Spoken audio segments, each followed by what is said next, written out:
Hey guys, some parts of the Bible read as fictional. The talking donkey, the talking snake. Are these stories designed to teach us a point, to make a point? But then other parts come across so believable and to be taken very literally, like the instructions on building the temple, the altar, how to do all the ceremonies, ancestry, the lineage, all that stuff comes across like totally non-fictional. You know what I'm saying? Like that's like very believable when you read those parts because it's so detailed and so exact. You know what I'm saying? But some parts do come across as stories, and I guess that's the a lot of the big arguments that go on back and forth. But interesting, there's a third category, in my opinion, and that mostly has to do with the revelation, where some parts come across almost like a Nostradamus type riddle. Like it speaks of Gog and Magog, the young lion. That's another phrase. Now, if you listen to religious scholars from around the world, all different religions, they tend to agree that Gog and Magog is the Soviet Union or Russia. I think it's referred to as the Northern Lands or something like that in the Bible and the Koran. And the young lion is America. And there's a reference to it, something about its eagle's feathers or something.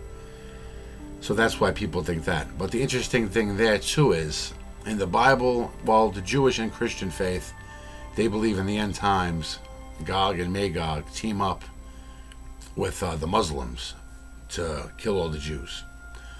In the Quran, which was written over 1,000 years later, it has the Muslims fighting the Gog and the Magog. So who's right and who's wrong, But it's interesting how these different beliefs are so opposite, but they both have this mysterious Gog and Magog, this land in the north that's going to make trouble, and kill them and try to kill them. And they got to fight this enemy, As a believer myself, I'm one of the Christians that will admit that the religions of this world, or at least the major ones, they will be responsible for the end times. I mean, they're going to bring it upon. They're going to bring hell upon this earth in a war. But to me, there's a way out, and it's really going to take the religions themselves. Like, you both have that commonality where in your text, in your religious texts, you have this apocalyptic end times war, coming. And it's almost as if many of you want to see it happen. I'm almost looking forward to it in a way too, just to get it over with already. I mean, but I think the religions really should, put aside their differences and really be the beacon of light, set the examples of the world.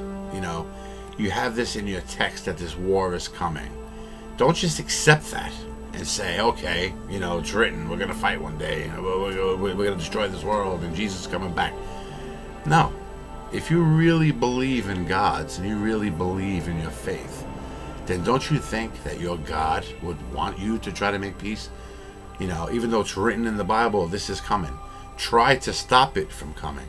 But everything these religions seem to do with each other is like just going at it, man. Like and do you really even realize the ramifications of what you're doing? You're going to drag the whole world into this final battle, man. They're going to be destroyed. But again, if you really believe in gods, you really believe in your faith, then you have to try to do something to stop that from happening at all costs. You know what I'm saying? I think then and only then the gods will truly smile upon humanity.